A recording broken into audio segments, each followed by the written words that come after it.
Breaking news చూస్తున్నాం. గాంధీ భవన్ లో జరిగిన పీఏసీ భేటీలో సీఎం రేవంత్ రెడ్డి కీలక వ్యాఖ్యలు చేశారు.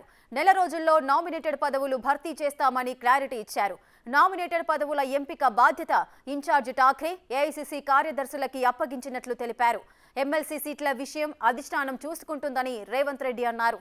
ప్రభుత్వ సంక్షేమ పథకాలు మన కోసం పనిచేసిన అందరికీ అందాలని క్లారిటీ ఇచ్చారాయన. మన ఎమ్మెల్యే ఉన్నాడా లేడా అనేది ముఖ్యం కాదని, మనం బీఫామ్ ఇచ్చిన నేత ద్వారా పథకాలు అందాలని సీఎం రేవంత్ రెడ్డి స్పష్టం చేశారు.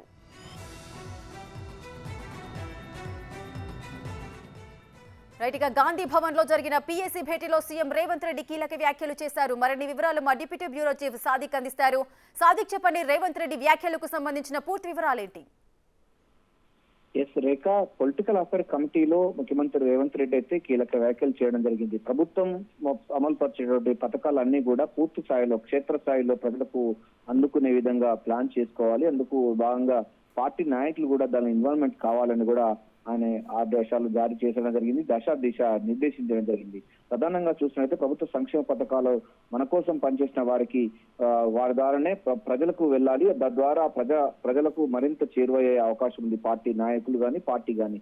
ఈ నేపథ్యంలో దీన్ని పూర్తి స్థాయిలో కూడా, క్షేత్ర స్థాయిలో కూడా పార్టీ నాయకుల ద్వారానే ప్రభుత్వ పథకాలను విస్తృతంగా వారికి అందే విధంగా పాటుపడాలని కూడా ముఖ్యమంత్రి రేవంత్ రెడ్డి అయితే అభిప్రాయపడ్డాడు. దీంతో పాటుగా మన కార్యకర్త అంటే కాంగ్రెస్ పార్టీ కార్యకర్త సంతృప్తి పడేలా, అంటే నాయకుడు ప్రభుత్వం వచ్చేటువంటి పథకాలన్నీ కూడా కాంగ్రెస్ పార్టీ సంబంధించినటువంటి నేతల ద్వారా గ్రామ కమిటీలో ఎంపిక చేసుకోవాలి. తద్వారానే పూర్తి స్థాయిలో కూడా పట్టు వస్తుంది. ఆ నాయకుడికి ఆ యొక్క నియోజకవర్గం కానీ, గ్రామ స్థాయిలో కానీ, మండల స్థాయిలో కూడా ఆయనకు పెరిగే అవకాశం ఉంది. ఆయనకు బలం పెరిగే అవకాశం ఉన్న నేపథ్యంలో గ్రామ సభ ద్వారానే లబ్ధిదారుల ఎంపిక చేసుకోవాలి, పారదర్శకంగా ఉండాలని కూడా ముఖ్యమంత్రి రేవంత్ రెడ్డి అయితే పిఎస్ సమావేశంలో అభిప్రాయపడడం జరిగింది.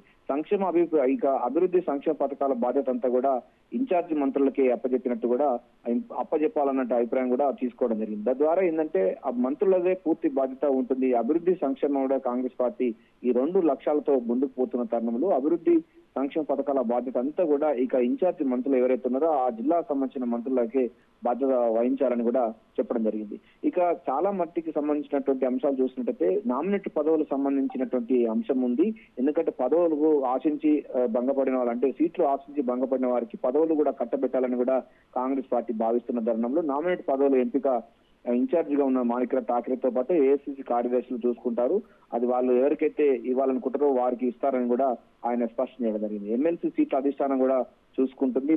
మనం పేర్లు ఖరారు చేయడం కానీ, లేకపోతే మనకు సంబంధించినటువంటి వారి అన్నిలకు ఇచ్చేటువంటి అంశం కాకుండా ఎమ్మెల్సీ సీట్లకు సంబంధించిన అధిష్టానమే చూసుకుంటుంది. పూర్తి స్థాయిలో అధిష్టానానికి మనం ఇవ్వాలని కూడా ముఖ్యమంత్రి రేవంత్ రెడ్డి అయితే స్పష్టం చేయడం. ఇక సంక్రాంతి తర్వాత ఎంపీల ప్రకటన చేస్తామనంటే 17 నియోజకవర్గాలు రాష్ట్రంలో ఉన్నాయి. సో 17 నియోజకవర్గాలకు అభ్యర్థులు ఎవరు దానిపైన సంక్రాంతి పండుగ తర్వాత అభ్యర్థుల ప్రకటన ఇచ్చే అవకాశం కూడా స్పష్టం చేయడం జరిగింది.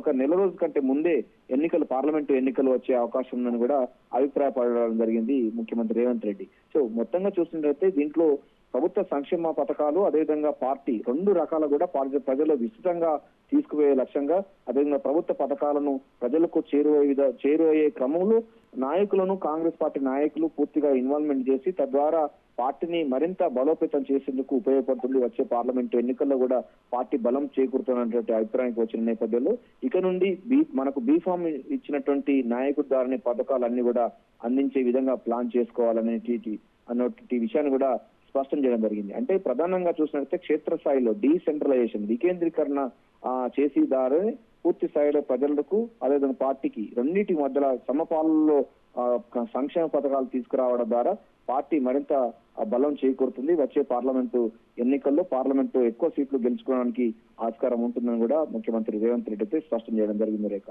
Right, thank you Sadiq, thanks for the details.